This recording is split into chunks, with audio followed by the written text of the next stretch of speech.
Então, pessoal, muito boa tarde. Hoje é dia 7 de fevereiro de 2026. A gente está aqui nessa livraria Vila Livros, aqui em Guaratinguetá, na Vila Paraíba. E a gente vai estar vendo o lançamento de um livro. O livro é Tombados. Fala da história do tombamento, né? Claro, dos edifícios antigos, clássicos aqui da cidade de Guaratinguetá. Tá bom? Então aqui é uma livraria bem bacana.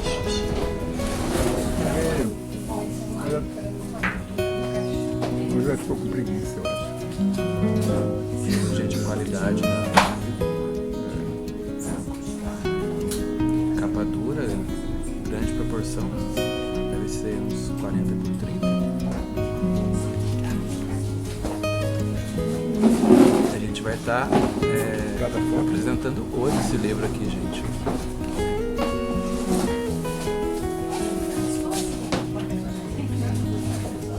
Aqui da cidade de Guaratinguetá, tudo, né? Tombados é um livro que fala sobre os prédios antigos da cidade. E vou deixar o resto para vocês verem depois. Obrigado. Estar com vocês, recebendo pessoas queridas que saíram de suas casas com a previsão de chuva, Defesa Civil, alerta no celular, mas eu me sinto honrada, né, de tê-las e tê-los aqui conosco. Cumprimento aqui aí em nome do Edmundo, os institutos, tá? As academias e os artistas, o Richard que está conosco aqui e todos os amigos e amigas do Café com Arte e Prosa. E essa primeira parceria com a Livraria da Vila, que foi um pedido da Ana, esse evento especial. E espero, Ana, que você goste. E como é Café com Arte e Prosa, não poderia faltar uma música. E aí nós temos um especialista que é o Beto Toledo e ele escolheu. Bom, eu vou cantar aqui uma música do Tom Jobim. Tom Jobim faria 99 anos no dia 25 de janeiro, né? E assim, é uma surpresa a gente observar que, por exemplo, teve uma rádio de Nova York que tocou Tom Jobim o dia inteiro no dia 25. E a gente ouviu pouco, né? Falar sobre isso aqui. Mas é uma música que eu quero que vocês cantem comigo, que é Corcovado, que é mais ou menos isso aqui, né? Um cantinho, um violino, uma canção. Então, se vocês não sabem a letra, se vocês quiserem até buscar o celular e tal, dá tempo e a gente vai cantando junto. Bom, comigo aqui o ensaio. Sidney, deixa eu fazer bem devagarinho, bem gostoso.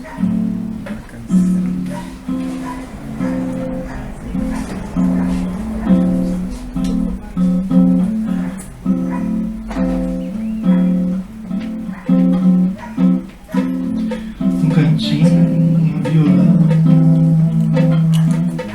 esse amor da canção pra fazer feliz a quem se ama. Muita calma pra pensar e ter tempo pra sonhar.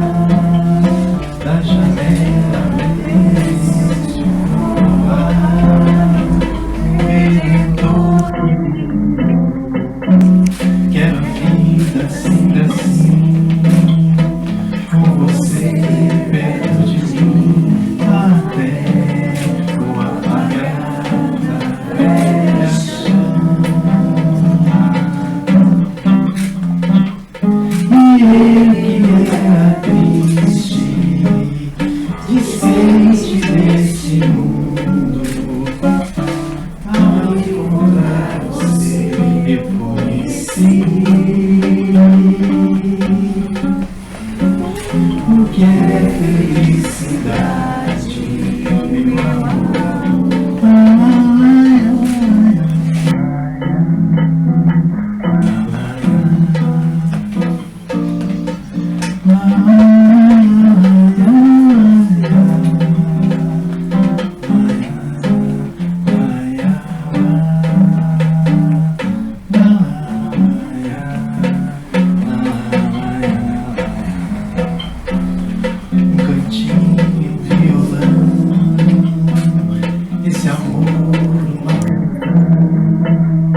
felicidade, meu amor.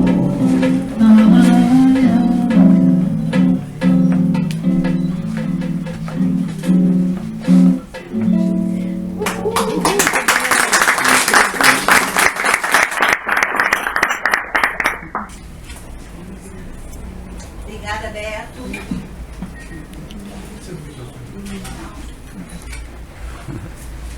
Bom, Café com Arte e Prosa, ele teve início em 2023. Foi Café com Arte e Prosa na Roça, nos Pilões. A Ana esteve conosco. Pilões, para quem não conhece, é um bairro da área rural, com uma belíssima paisagem natural. Tem uma usina hidrelétrica, chama-se Usina Sodré, várias capelas, uma gastronomia maravilhosa. E a Ana topou o desafio de pegar a estrada e estar conosco. E por isso essa música Corcovado, em homenagem à Bossa Nova, porque o primeiro livro, No Meio do Caminho, o Clube dos 500, tem uma conexão. Depois, em 2024, a Ana esteve conosco também. Eu estive no Clube dos 500 com ela. E em 2025, ela abriu o Café com Arte e Prosa com o livro No Meio do Caminho do Clube dos 500. E eu estou numa parceria com a Ana nessa parte da cultura, da preservação, da valorização do nosso patrimônio.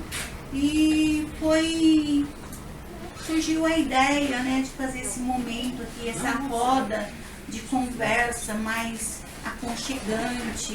E olha quantas pessoas maravilosas, Ana, vieram prestigiar, né? E também a nossa cultura, a nossa identidade, né?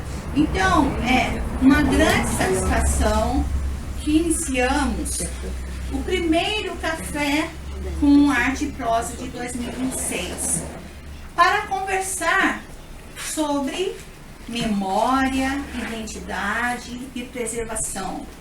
Hoje temos a honra de receber Ana Cristina Canettieri, que transformou o olhar sobre o nosso patrimônio histórico em uma obra física e documental. Belíssima obra. Quem já teve a oportunidade de fazer essa imersão é uma preciosidade. Falar sobre bens tombados é, muitas vezes, falar de algo que está distante dos nossos olhos, do nosso cotidiano, mas que nem sempre enxergamos com a profundidade que merece. Esse olhar, lapidar esse olhar. A obra Tombados não apenas registra esses monumentos, mas as retrata com a invisibilidade através de um acabamento gráfico impecável e de uma pesquisa cuidadosa que percorre o estado de São Paulo e, com especial carinho, a nossa Guaratinguetá. Nesta conversa, vamos entender desde os desafios de se produzir um livro independente de luxo no Brasil, até as histórias por trás das lentes, os contratempos, dos ensaios fotográficos e o significado profundo de cada fachada e estrutura que resiste nesse tempo. Ana Cristina, seja bem-vinda. Estou no meio da Obrigada, Rosa. Ou você. Bem, nós vamos ficar. Fazer. Acho que vamos ficar por aqui, né, Rosa? Sinta. Pra gente conversar. Marilena, a Marilena é da diretoria. Bem-vinda, Marilena. Da diretoria geral? Isso.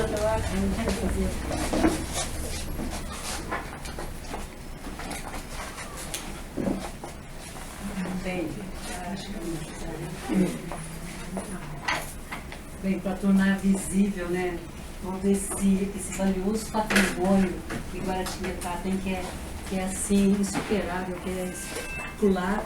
Inclusive eu ando já assim com os tombados no corpo, né? Então aqui está uma pulseira do CA, lá do Clube dos 500, né, do posto de combustível, que é uma obra de Oscar Niemeyer, né?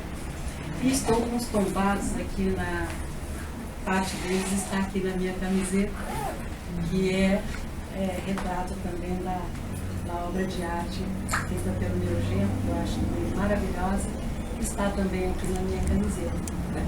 Então eu ando com os tombados também no corpo para dar mais visibilidade a essa maravilha que nós temos aqui em Guaratinguetá. Rosa, você tem alguma curiosidade para saber, assim, a princípio? Eu já posso ir falando, não sei se tem alguma coisa que você queira. Então, Ana,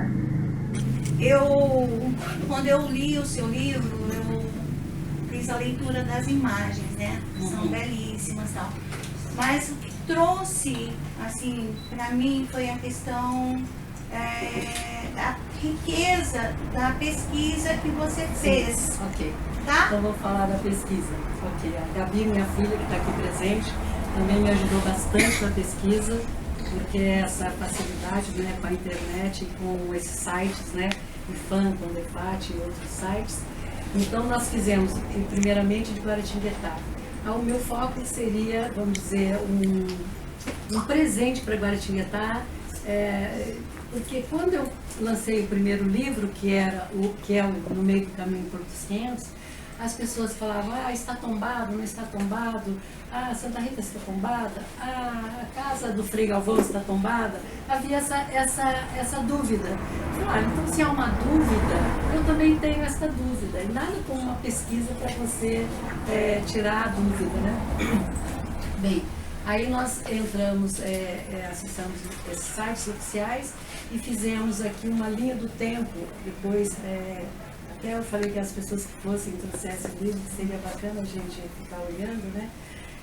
Tem duas linhas do tempo aqui no final do livro. Eu quis dar aqui, essa é uma linha do tempo, com a data dos patrimônios que foram, quando eles foram construídos, né? Então, o que chama atenção é que a cidade é muito antiga. Ela tem quase, a gente fala assim, em termos, em tempo, né? 100 anos é assim um pouco, né? Então, se o Brasil tem a data de 1500, quando, né, começou tudo por aqui, a nossa cidade foi em 1630, cento e poucos anos depois, e a nossa matriz estava sendo feita naquela época. Então isso é algo assim que eu acho tão espetacular, porque a gente é tão jovem, é um país tão jovem, você já tem um patrimônio de 400 anos, né? Vai fazer daqui a pouquinho. Então é algo assim que eu acho espetacular. Então, inclusive, são 3 pilares, né? Ou mais até, que os tombados, né? Mostrou que, de Guaratinguetá especificamente, né? Que é a longevidade, porque alguns bens tombados de outras cidades têm poucos anos, né? Então nós temos quase 400 anos de um bem tombado. A pluralidade desses bens tombados, porque nós temos, além dos edifícios, nós temos as expressões populares. E temos 3, não temos uma, não temos 2, temos 3, que às vezes em algumas cidades só tem uma. Então nós temos o carnaval, que é quando fala em tombados, né, que sempre é uma dúvida, é tombado que graceia o neto. Então, assim,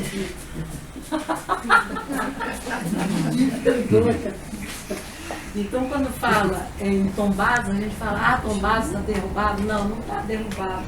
Tombados fazia esse registro naquela torre de tombo lá em Portugal, né? Então aí veio essa nomenclatura de lá. Então, tombados, quando se trata de um edifício, aquilo que é palpável, e da expressão popular se chama registrado. Esse é o termo adequado que o IFAM utiliza para falar desses. O IFAM e o CONDEFAT se utilizam desses termos, tombados e registrados. Bem, então eu estava falando da pluralidade, são 19 bens tombados, então é algo assim espetacular. Por que é espetacular que eu falo assim com tanta ênfase? Porque depois de fazer a pesquisa em Guaratinguetá, eu estendi a pesquisa para o estado de São Paulo. E aí eu tive uma descoberta assim, que eu queria assim, gritar para todo mundo aqui ouvir. Gente, nós temos uma preciosidade na nossa cidade, né? Então é isso. E também Cunha, que eu ressalto, né? Porque, olha, eu fiquei assim, feliz por Cunha, mas ao mesmo tempo eu senti uma inveja. Porque nós estávamos em terceiro lugar, até que eu descobri Cunha, né? Aí, mas eu fui lá dar uma conferida, sabe? Falei, será que é isso mesmo?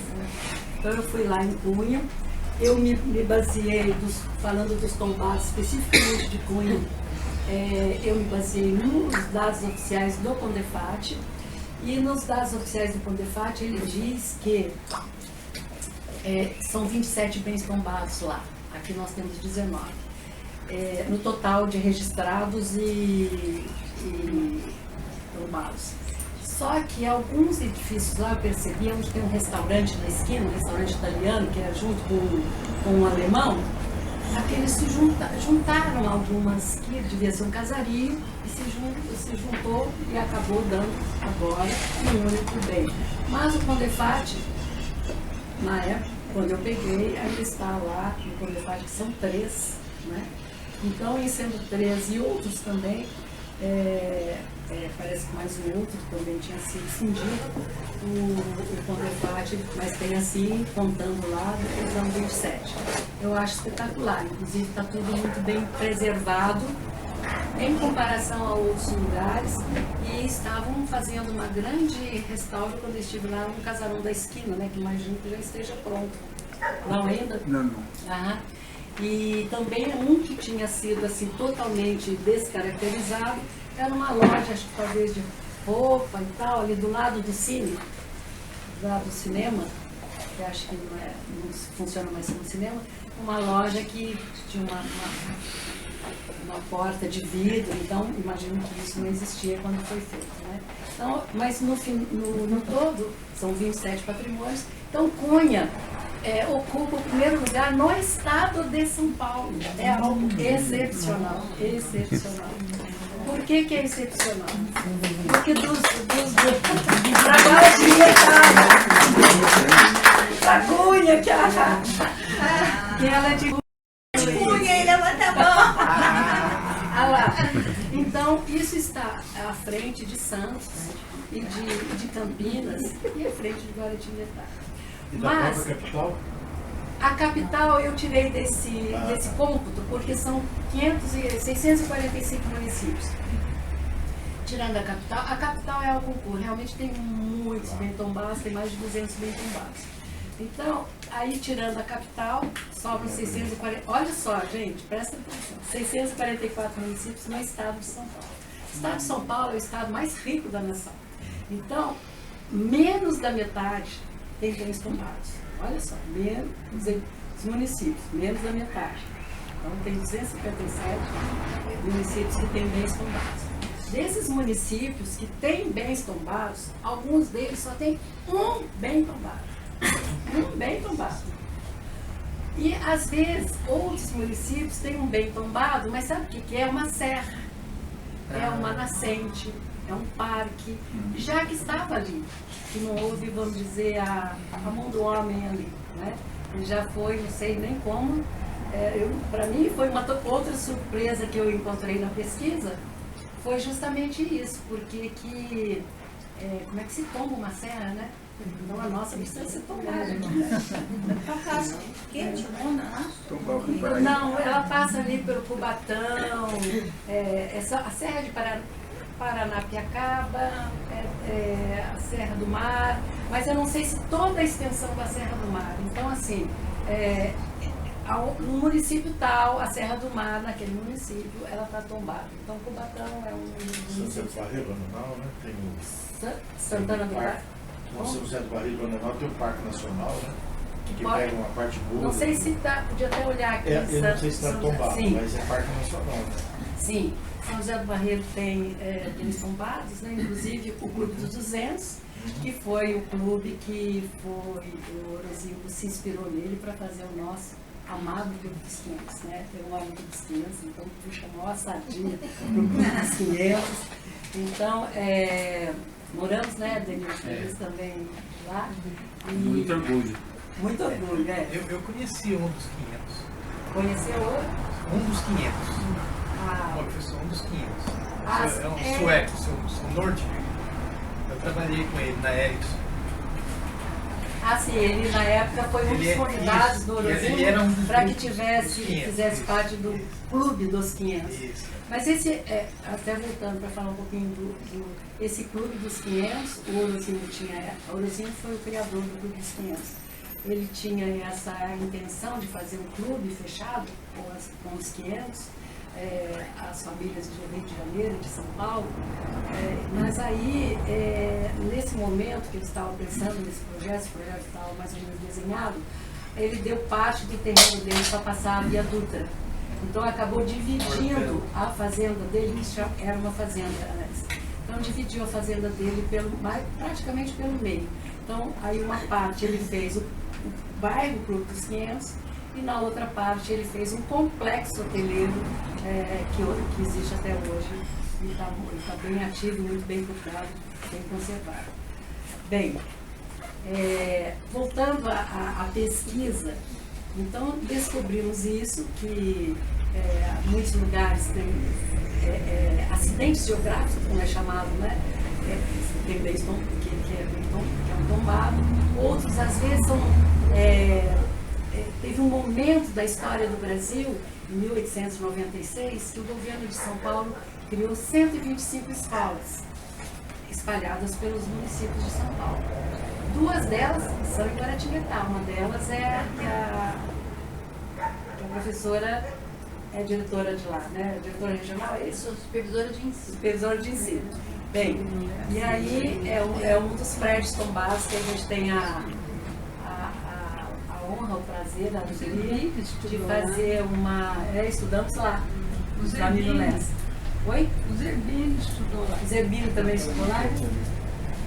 Então, recuperar essa história, assim, de quem passou por aquele... Bem, aí, em 1896, o governo de São Paulo estabeleceu que teriam 125 escolas pelo Estado.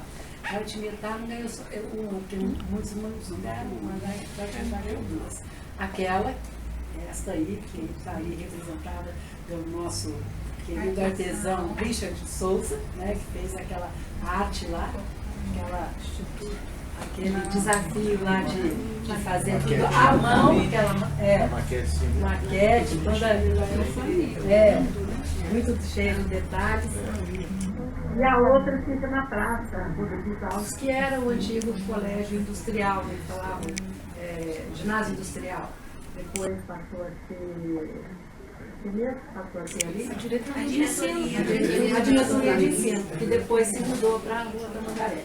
E hoje está fechada esse espaço, e que eu vi recentemente a diretora do Qualifica do Ará, né, que são cursos de capacitação, que vai se mudar para lá. Então eu acho assim fantástico, porque um prédio fechado, ele deteriora muito rapidamente, né? Então esse é mais um tombado que está ali. Bem, o que mais eu posso falar? Do livro em si, né? Como surgiu essa ideia do Tombados? Do tombado. Surgiu, isso que eu dei uma passada aqui, dessa dúvida de, cara, por que isso está tombado, se não está? A matriz está tombada? Qual outra igreja que está tombada também? Então eu percebi, assim, naturalmente, na conversa, por causa até do meu primeiro livro, que tinha essa dúvida na população. Então fui atrás fazer essa pesquisa. E essa pesquisa foi fantástica para me mostrar muita coisa. Então eu fico assim, muito assim, feliz de ter juntado tudo nesse, tentando fazer tudo de uma forma artística, né? Tanto até a própria pesquisa, eu fiz questão de colocar aqui no livro, embora um Excel assim, mas a gente, o diagramador ficou assim, muito, um desafio imenso. Ele me ligava, Ana, não acaba, não acaba assim, são só 8 páginas, imagina, acaba rápido. Porque tinha que não podia sair uma linha aqui, porque senão mudava todo, olha, tal município tem X, quando não tinha. Então a gente tinha que fazer isso com muita atenção.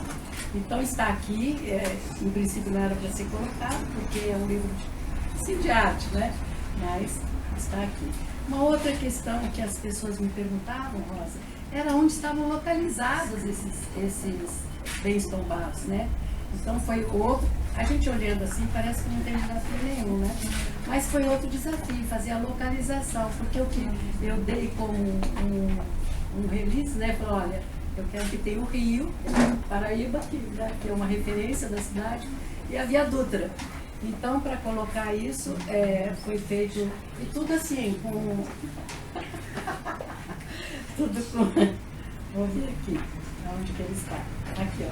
E tudo com beleza, né? Com simplicidade, porque o simples, o que é difícil fazer, é o simples. Então, às vezes, é difícil fazer o simples. Então, ficou assim, bem aqui onde estão os bens tombados, né? A maioria está aqui. Aqui nós temos, de um lado do Rio, nós só temos o João, do outro lado da Dutra, e aqui na Dutra nós temos o Então, grupo dos Pinheiros. você disciplinou em material e imaterial. Material e imaterial. Do Jongo agora. Sim, Okay. sim, são 3 imateriais que nós temos aqui. O Jongo, o Carnaval e a Cavalaria, que fará 300 anos agora em abril. 300 anos. Então é algo assim, excepcional. Eu acho tudo de Guaratinguetá excepcional. Eu fiquei muitos anos fora de Guaratinguetá. Então quando a gente volta aqui, se a gente volta com um olhar assim, não sei, a gente acha as coisas, né? A gente vê e vê mesmo, né? Olha e vê. Então a gente olha e vê. E quais... Bem, Rosa, eu não sei se tem... Você me perguntou dos desafios para fazer os ensaios fotográficos, né? Então, eu preparei o café aqui, como é café, e hoje é uma conversa, então tem algumas perguntas aí para você, para a gente ser bem interativo, né?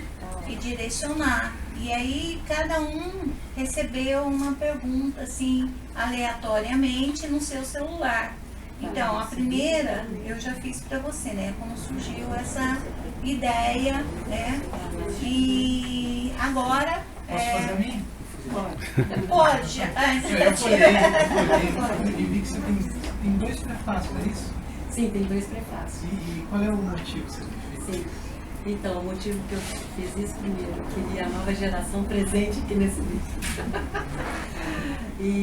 Esses 2 pilares, vamos dizer, a nova geração, que fossem muito interessados em patrimônio histórico, né? E o Thales é um deles, que está aqui, o Thales está aqui, que é um dos prefaciadores. Levanta aí, Thales. Levanta aí, Thales. Gente, boa tarde. O Thales também é um restaurador, né, Thales? Sim. E tem uma longa atividade profissional voltada ao restauro e tem obras também publicadas, né, na literatura sobre patrimônio, então ele é uma pessoa muito ligada a isso. E a outra pessoa é o atual, que hoje é o atual secretário de Cultura, que é outra pessoa mais ou menos também da nova geração, que também tem um apreço também grande pelo patrimônio. Então foi que motivou o convite. Eu fiquei muito honrada deles terem feito esse prefácio. Gostaria de saber uma coisa. O Sim. prédio da Escola de Especialistas da Aeronáutica está tombado? Não está tombado. Não. Porque ele é o prédio do antigo a Escola de Agricultura que fechou em 1954, né? Isso. Então, e esse prédio mudou muito para não ser tombado? Como é que é? Não, porque não houve talvez interesse em entrar com o processo. É um processo longo, isso que eu falo. Quando o prédio de uma cidade recebe a chancela do CONDEPHAT ou do IPHAN, ele vem diversas vezes até aqui, né? Faz muitos, e faz e volta, e às vezes pede para fazer um outro detalhe, mais uma coisa, e vai e volta de novo. A cavalaria mesmo a gente está acompanhando, porque eu queria muito incluí-la no livro, porque eu sabia que estava no processo de registro, né? E até que eu achei que ia sair o registro, porque já estava tudo muito bem encaminhado, está muito bem encaminhado, deve sair agora. Eu achei que ia sair no segundo semestre de 25, mas deve sair agora, em 26, pelos 300 anos também. Acho que eles devem estar pressionando para que saia também, para que possa fazer esse duplo, né, dos 300 anos, ainda com esse registro em âmbito nacional. Né? Então é algo assim espetacular. Então, mas a aeronáutica não entrou com pedido de tombamento. Então eu acho que quando uma cidade recebe isso, ele é motivo de muito orgulho para a cidade, de reconhecimento da população, que é algo realmente excepcional que aconteceu ali. Tá aleatório aí, então eu não vou colocar a ordem. Quem quiser fazer a segunda, a terceira, a quarta, pode. Então, no título do livro tem uma exclamação, né? Sim. Qual é essa intenção da exclamação? Assim, ó, o título do livro tem esse ponto de exclamação. Então ele veio exatamente pela minha surpresa ao encontrar a pesquisa, ao final da pesquisa, o que eu encontrei. Eu falei, não, mas isso é tão espetacular que cabe eu ficar também surpresa, emocionada de ver o que aconteceu com a pesquisa que mostrou o que nós tínhamos aqui em Guaratinguetá. Então eu incluí aqui o ponto de exclamação. Ô, Ana, como que foi seu diálogo com os fotógrafos, com os artistas? A seleção, conversa com eles? Essa raça é difícil. Essa parte é difícil. Inclusive tem um presente aqui, né? Denilson tem a parte da cavalaria, tem alguns aqui, não são, porque tem uma outra. Porque é o seguinte, depois quando a gente vai colocar aqui, no designer gráfico, nem todas as fotos que nós tiramos, porque quando você está fazendo a fotografia, você tem um design mais ou menos na cabeça, mas não tão 100%. Você pega a foto que ela está linda, mas se ela não dá naquele espaço ali, ela não cabe. Então não tinha como, algumas fotografias que eu tinha, não tinha como utilizá-las. E eu tive que ir atrás de outras fotografias. Então tem uma pessoa aqui que fotografa todo ano a cavalaria, chama Charles Verza, não sei se alguém conhece, mas ele também me ofereceu, concedeu algumas fotografias. Bem, fotografia dos bens imateriais que acontecem, você tem que correr para fazer, porque só acontece uma vez por ano. Então o meu projeto já estava pronto. Se eu não fosse fotografar o jongo, eu tinha que esperar um ano para chegar o jongo, ou o carnaval um ano, ou a cavalaria um ano. Então eu tinha que correr para fazer aquelas fotografias que eram dos bens imateriais que eu sabia que era daqui a um ano, que eu ia poder vê-los, fotografá-los novamente. Bem, a fotografia dos bens materiais, que são os prédios, aí foi um outro desafio assim, fenomenal, né? Porque, por exemplo, na praça que eu quero fotografar essa escola industrial, que era a escola industrial, que foi o Dr. Flamínio Lessa, que doou para a cidade de Guaratinguetá aquele prédio. Ali, a fotografia, nós voltamos 3 vezes lá para fotografar aquele prédio. Era difícil. Ali não dá bom ângulo. Ali não dá um bom ângulo, porque tem uma banca de jornal ali, mas ela ocupa um espaço imenso, bem na frente. Não é impossível fotografar aquele prédio assim como eu gostaria de fotografar, porque quando você está fotografando a arquitetura, você tem que pôr todos os pontos da arquitetura. E tinha um topo lá mas não dava para chegar naquela. Então, assim, tinha essa dificuldade. Essa é a minha primeira dificuldade. A segunda dificuldade fotografar um prédio tombado é você não mostrar as precariedades do prédio, né? Porque não era essa a intenção, era justamente mostrar a beleza do prédio. E os prédios estão precisando, né? Estão precisando ser restaurados. Agora a gente está vendo que talvez possa acontecer alguma coisa. Mas, por exemplo, o museu Conselheiro Rodrigues Alves, né? Então tinha pichação, tinha mofo. Aquilo eu não consegui nem um pouco. Eu tentei muitas vezes falar. Tentei e falei, né, com o governo anterior. Vamos ver, mas já se passou um ano e, né? Se falar outubro, já se passou um ano e meio, né? E eu não estou vendo o movimento de, pelo menos, de pintura do prédio. E aí, na época eu falei assim, olha, a Bácio, eu entrei em contato com a Bácio e falei, olha, será que podia doar as tintas para pintar o conselheiro? Ele falou, basta me falar o nome, o número da tinta. E eu falei várias vezes isso, olha, é o número da tinta, a gente precisa do número da tinta para que a BAS possa fazer essa doação. Mas mesmo assim tem coisas que a gente sabe que o governo é como uma empresa assim, que faça aquilo, né? Porque eu queria fotografar coisas bacanas. Se vocês prestarem atenção, tem lá as pichações e tal, mas que o máximo possível de dar a beleza para o prédio, que era a intenção, né? A outra dificuldade como que vocês fizeram para fotografar o tombamento do prédio que era da prefeitura. Ali não tem como disfarçar. Pois é, ele está exatamente Ele aqui. já está tombado, né? Ele literalmente está tombado. Então, nesse caso aqui, a gente ficou muito em dúvida como é que a gente ia fotografar aqui. Primeiro que não tinha, o Carlos até fez um trabalho também sobre isso, tem poucas fotografias com ele. O que tem, poucas fotografias, vamos dizer, tem poucas, mas muitas vezes estão muito batidas, né? Todo mundo já tem e tal, e eu queria uma fotografia que fosse um pouco diferente.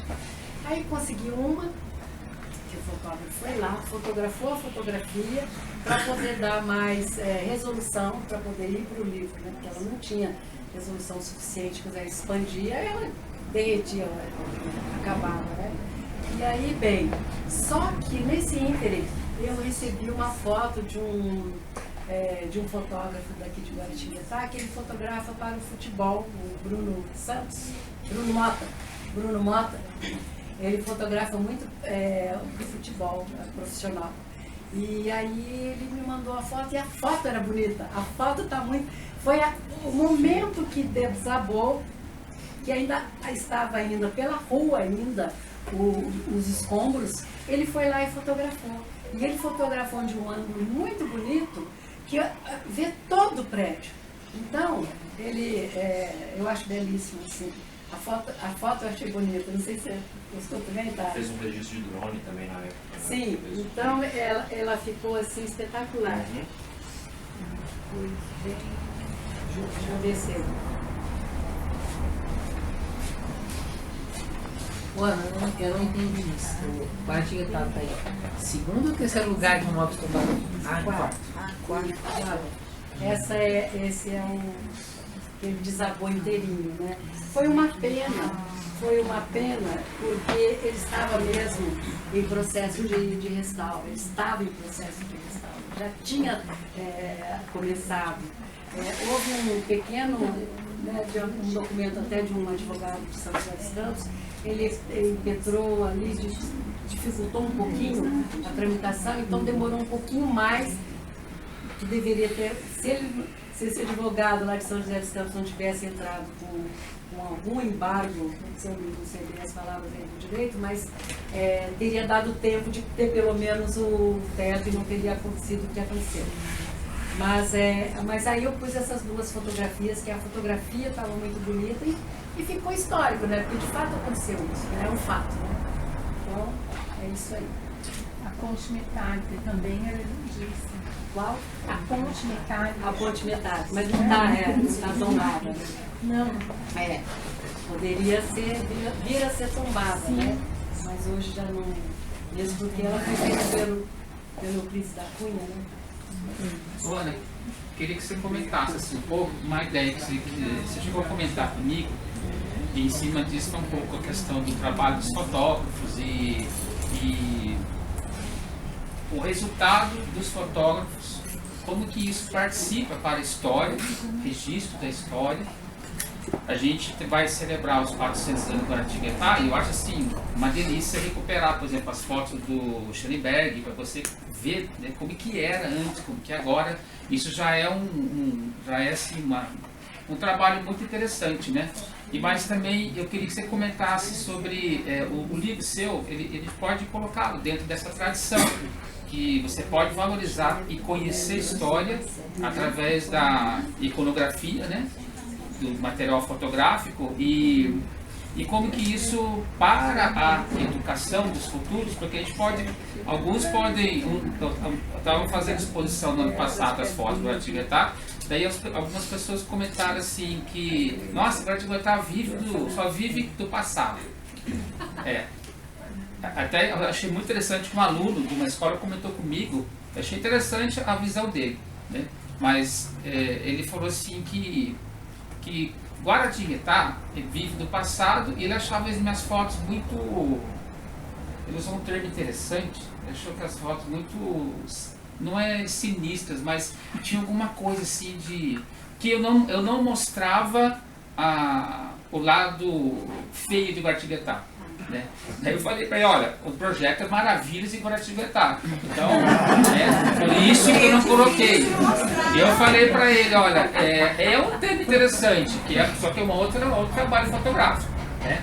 Então, o trabalho seu, se a gente for ver as fotos, passa por uma dificuldade, que entra naquela ideia que você comentou, sobre um pouco de poluição visual das fachadas, fios, que isso poderia melhorar o aspecto, porque tendo um livro como esse, a gente reeduca o olhar.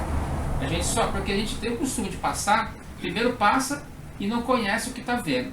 Quando a gente passa a conhecer, a gente passa a valorizar mais. Aí vai entrar todo um trabalho de educação com as crianças, com as escolas, poder público, etc, né? Então passa pela nossa reeducação do olhar, e isso ajuda muito, né? Mas deveria haver também esse trabalho de melhorar o visual próprio da cidade, porque outras cidades europeias, por exemplo, fizeram isso, viram uma grande referência, né, de turismo, de história, de valorização da história de várias gerações. Então, não é um livro para você só recuperar o passado, não, ele olha para o futuro também. Sim. Queria que você comentasse sobre isso. Sim. A fotografia é importantíssima, né, para a gente recuperar. Olha, você pega uma fotografia para recuperar os detalhes, né, e você vê o que foi feito para você deixar como é. Existem duas linhas, né, também, né, que é uma se ela derrubou, então, então isso aqui que foi, alguém, sei lá, fez alguma intervenção numa fachada lá,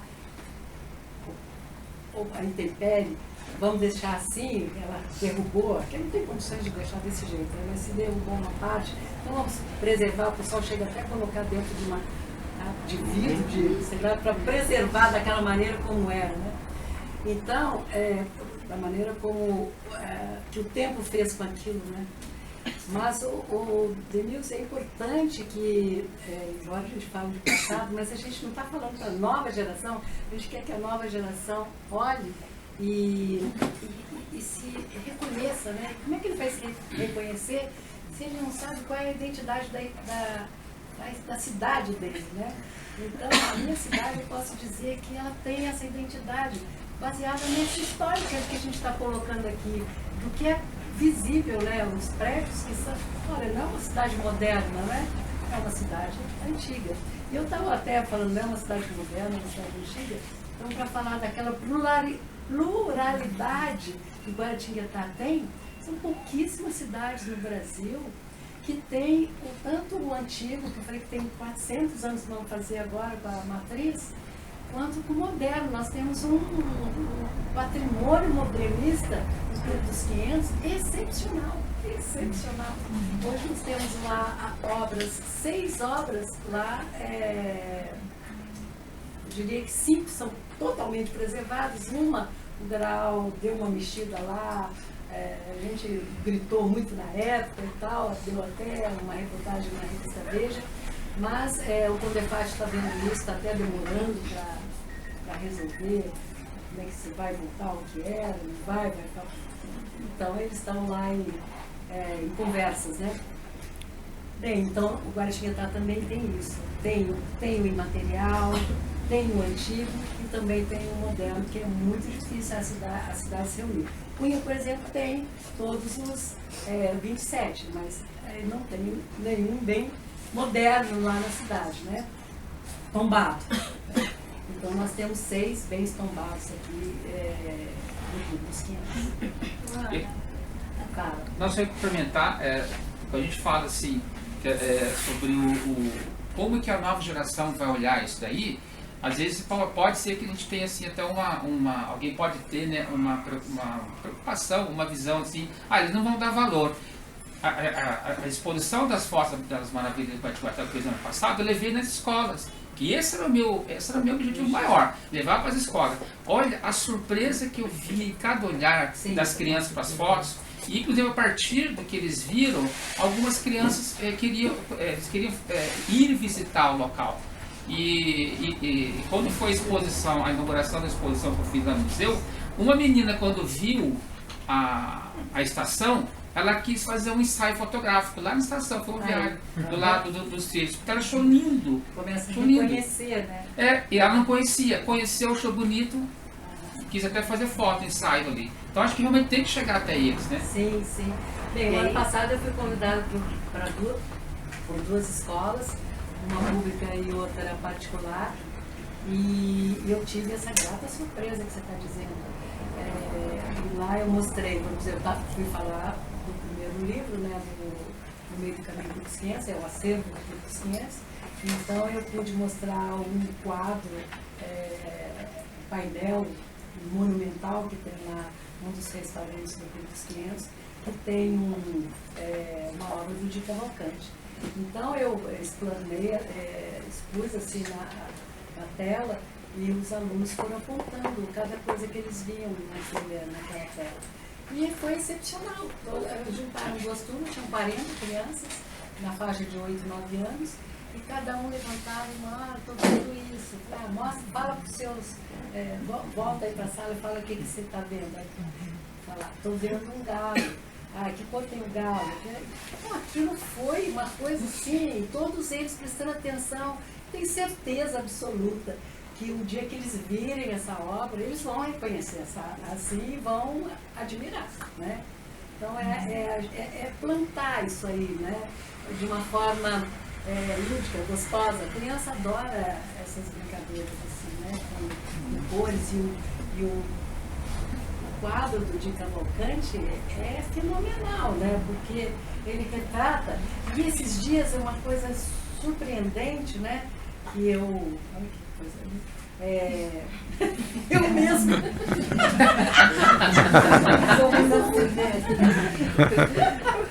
Eu mesma, olha aqui. Olha o que eu fiz. Olha o que os fotógrafos fizeram. Eu falo aqui que esse livro também pertence aos fotógrafos, né? Porque, bem, essa aqui tem a história, né? Que foi difícil. Sim, essa aqui foi difícil de fazer. Nós temos no nome a estância turística do Guaratinguetá. Então, isso aqui é a entrada da estação. Aqui tinha mendigo e aqui tinha mendigo. De colocar aqueles cobertores aqui com... aqui eles estavam... Eram 3 horas da tarde, ou 4, ou não sei bem que horas se voltar lá, porque um deles estava dormindo, né, no chão, e eu tentei falar assim, meu senhor, o senhor podia, por gentileza, o senhor desocupar, chegar um pouquinho mais para lá, abrir para poder ter ângulo, né? Porque quando você chega com a fotografia lá para o diagramador, quando ela está tirada de longe, ele pode fazer muita coisa, mas quando você chega muito, ele pode fazer muito pouco, né, na diagramação. Então, sem chance, porque eu...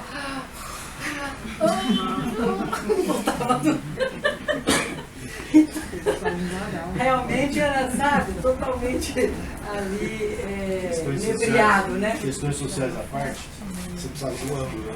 Eu precisava do ângulo, sabe? Eu precisava do melhor ângulo. Então foi exatamente, isso foi uma das dificuldades, né, de não ter esses... Bem, a outra que eu falei que são os rabiscos, né, o mofo, a grama, assim, a grama não, o mato, né, saindo então, é isso, as dificuldades, mais. E agora quando passa a gente esquece. Mas um dos prédios que não estava fechado, que agora acho que vai ser o Qualifica Guarani, o Qualifica agora já estava falando que ia para tal, nunca que vai, né? Mas então a chave, primeiro foi o desafio de saber com quem estava a chave, né? E a chuva aí cai. ligava para o secretário de planejamento, não, a chave está no gabinete do prefeito, não, no gabinete do prefeito, não está, acho que está com a administração, liga para a administração, né? Não está, olha, eu acho que está na Câmara, está na Câmara. Aí liguei para a Câmara, a Câmara está. Eu vou procurar, porque está no olho aqui de chave, não sei se é. Então, assim, essas dificuldades, né? Então aí vamos, aí ok, achou a chave. Então agora, vamos marcar o dia, aí você liga para o fotógrafo, você pode estar o dia, 3 horas da tarde, 2, não sei qual horário, melhor da luz, tem isso também, a luz, né? Não é qualquer horário que você fotografa, né? A gente escreve com a luz. Pois é, então não é qualquer horário, tem toda uma... Aí ele falou assim, olha, então está marcado com o fotógrafo lá 4 horas. Aí hoje eu não posso, porque a Câmara vai receber aqui não sei quantas crianças e tal, eu não posso sair daqui. Então pronto, acabou. Aí você ligava outra vez, vou ligar para a Câmara, eu vou marcar com a Câmara. Por que ele tinha que ir? Porque tinha documentos da Câmara lá, ele não podia. Eu pego a chave, aí vou lá, abro, volto e te entrego a chave, você quer fotografar. Não, a gente tem que acompanhar, porque tem muitos documentos lá que estão guardados, então... Aí bem, aí eu falei, então vamos marcar com a Câmara, olha, no dia tal você pode? Eu posso, ok, sabe? Então, no dia tal ele pode. Aí liga pro fotógrafo, eu estou em Paraty, não dá para Então teve esses percalços assim de estar a fotografia toda aqui. Josi, fala, Josi. O que levou você a escolher o tipo de acabamento dos seus livros? Pois é. Essa é uma pergunta assim legal, porque quando eu fiz o primeiro livro, que era o Orozinho, o meio do caminho dos 500, quando eu cheguei ao final, o Orozinho era uma pessoa tão especial, tão, vou dizer que ele era tão sofisticado, assim, que ele gostava de poesia, ele gostava de literatura, ele gostava de filosofia, embora ele não foi embora sendo banqueiro, mas ele também era um banqueiro e era um construtor, dono de uma construtora. Então eu falei assim, gente, mas ele era tão assim, o que eu li sobre ele, o que as pessoas falaram sobre ele, porque eu entrevistei muitas pessoas para colher o que era o Orozinho, ele era algo assim, era um homem muito, né, ontem nós estávamos conversando sobre ele, a gente, né, um homem assim, muito além do seu tempo, né, e viajava sempre para os Estados Unidos e ele trazia dos Estados Unidos aquilo que eu acho bacana nos Estados Unidos, que ele, inclusive, interviu naqueles esquemas para que fosse feito assim. Tem casas lá da década de 60 que você vê, então ele pedia que os engenheiros, arquitetos que fossem, tinham que passar por ele para dar ok, que tivesse um recuo de 7 metros, que não tivesse muro, se tivesse grade que estivesse bem baixinha e que o corpo da garagem fosse separado da casa. Assim, gente, eu tive que ir lá ver dessas casas. Então tem umas casas no Clube dos 500 assim, retratadas exatamente como ele pedia que fosse, como era, e gramado na frente, né? Então tem umas que estão assim, 0 de muro, eu acho assim uma coisa maravilhosa. 0 de muro, com aquele gramado na frente e com o corpo da garagem assim, a parte mais junta. só vendo lá para ver que realmente quando eu até escrevi isso.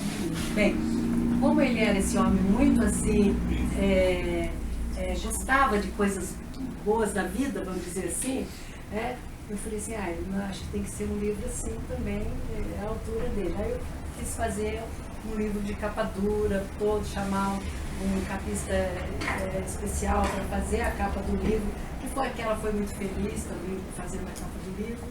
E aí o segundo livro, Josi, eu falei, não, fazer um livro de fotografia, um álbum fotográfico, fazendo um ode à cidade, pode ser assim, tinha que também ser de capa dura, bem bacana.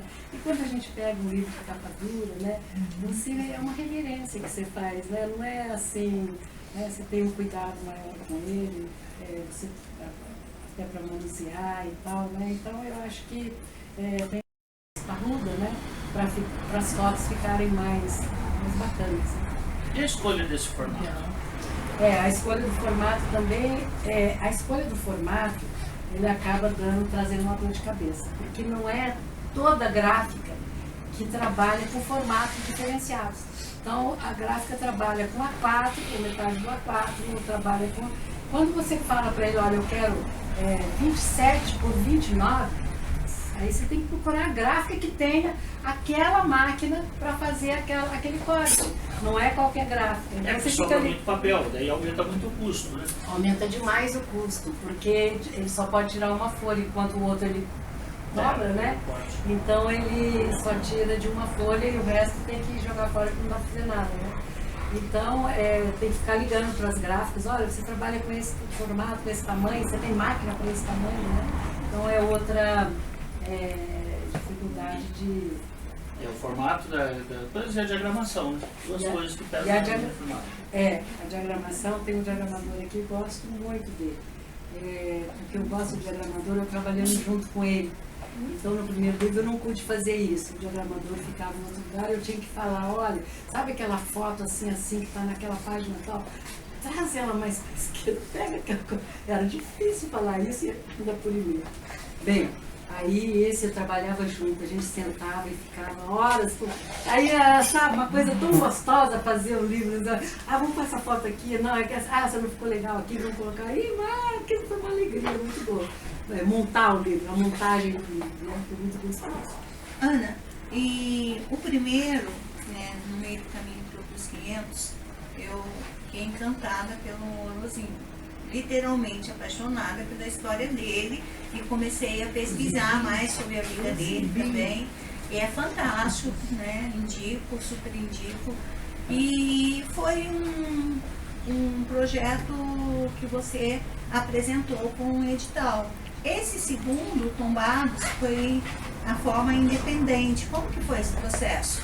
Então, o primeiro também foi, eu tentei por caminhos, né, editais públicos, não foi possível, são complicados, né? E depois, no segundo também, no segundo eu consegui, aprovado pela Lei Rouanet, mas eu não consegui captar, é muito difícil captar. Eu não sabia, eu achava que era mais difícil a primeira parte, ser aprovado pela Lei Rouanet. Então eu tive o projeto aprovado, e depois não tive a segunda parte, que era a captação do recurso. Eu preciso, não sei, mas depois até gostei, porque você tem que fazer tantas contrapartidas, né? Tantas contrapartidas, e eu bolei umas contrapartidas tão bacanas. Eu ia trabalhar um ano! Para o governo. Olha, esse aqui foi pelo Ministério da Cultura, então, e aquilo ia ser cansativo. Para mim ia ser muito cansativo. Você ficar um ano depois, as contrapartidas eram cursos, eram oficinas, inclusive oficinas que eu tinha proposto. Uma das oficinas era com fotógrafos, né, de arquitetura, especializados em arquitetura. Isso também foi uma coisa que eu senti falta, porque o primeiro do livro, no meio do caminho dos 500, eu conhecia poucas pessoas aqui em Guaratinguetá naquele momento. E aí eu contratei um fotógrafo de São Paulo, que é um arquiteto especializado em fotografias de arquitetura. Então ele fez no meio do caminho e E como eu tinha algumas, não usei todas no meio do caminho, eu usei algumas neste livro. E... Bem, Mas os outros eram todos de Guará, né? Os outros eram todos, porque eu quis fazer isso. Com exceção do Clube dos 500, aí... Ah, linda! É uma... Então... Essa aqui, Tony? Aqui.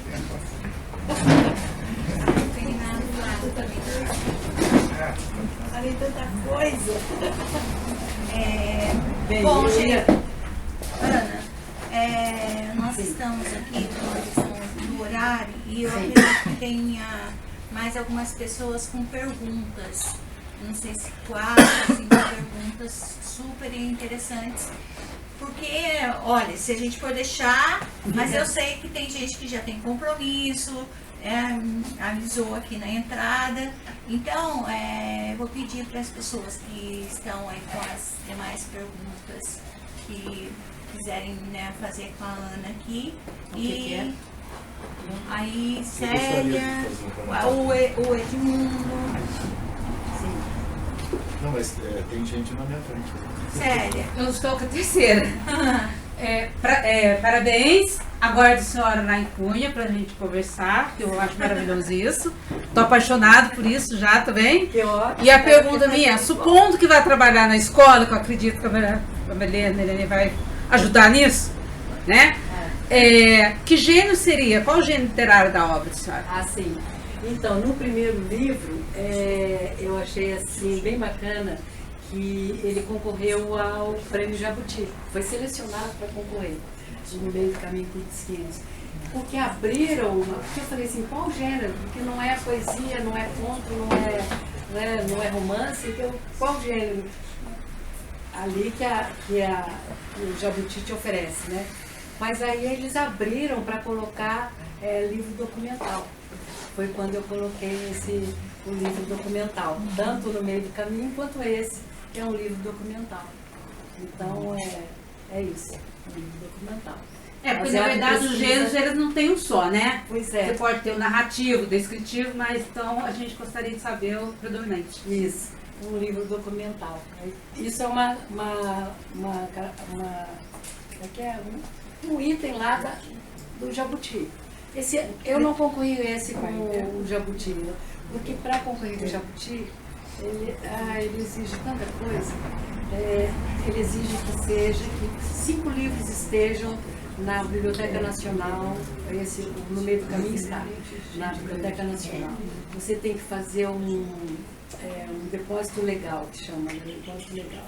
Você tem que pôr lá, aí depois você tem que mandar mais 5 livros para eles, para o Jabuti. E depois eu falei assim, primeiro eu fiz tudo, a gente faz tudo ali no primeiro filho, arruma tudo aí no segundo, você já não vai fazer não. Porque eu falei, gente, aí depois, não, porque aí depois eu li no jornal que tinha aberto o livro documental, porque o Jô Soares estava concorrendo com o livro documental, eu falei, ele que vai ganhar. Então, eu falei, olha, não dá.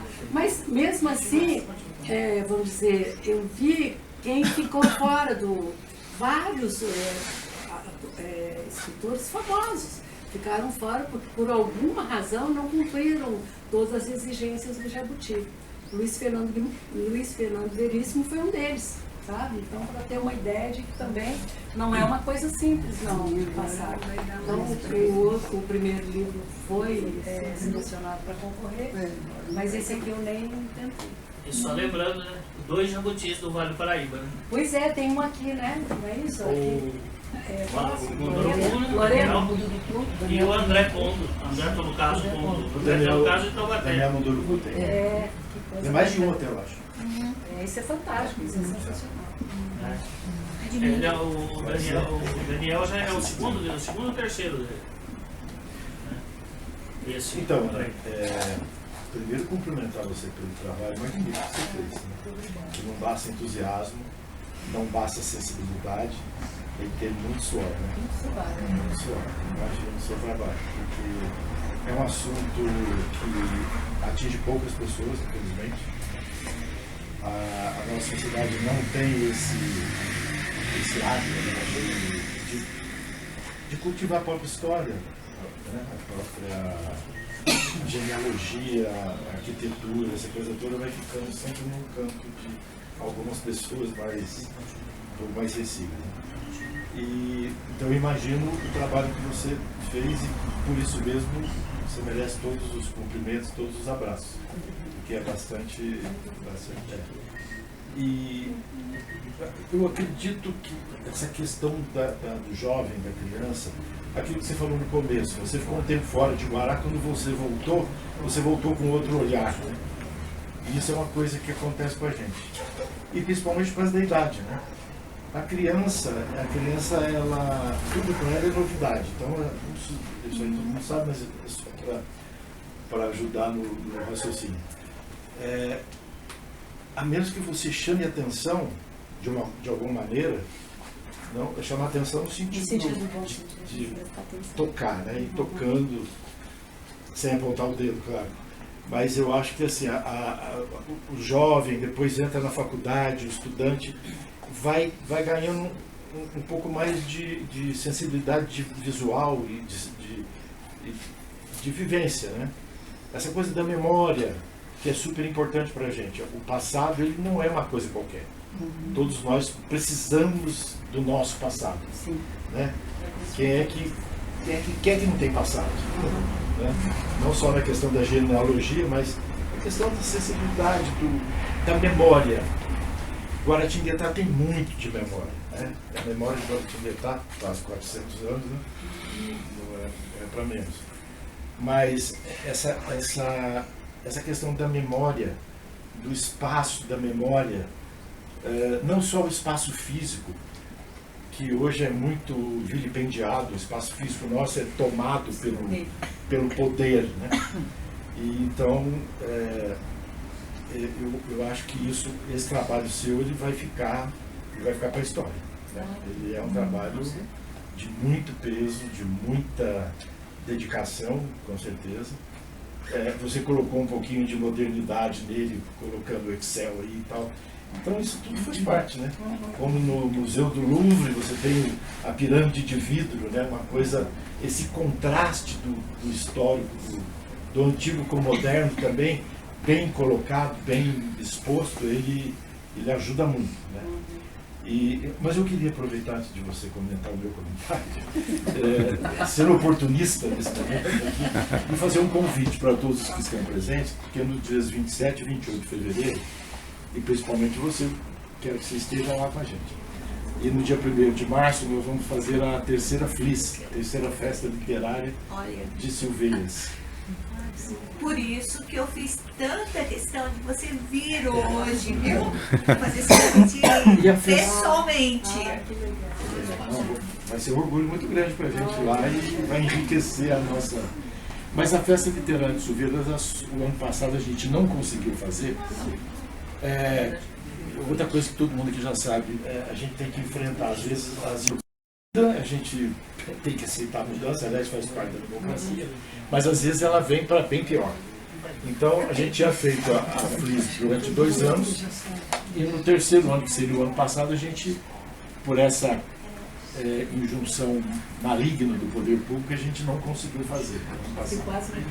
E esse ano, então, a gente, com muita luta, com muito trabalho, quiseram tomar a marca FLIS da gente, a gente registrou, então é um trabalho de... Miguinha, carregando pedras enormes. E aí, bom, conseguimos e vamos realizar então a terceira festa literária com 1 ano de atraso, mas vamos realizar, né?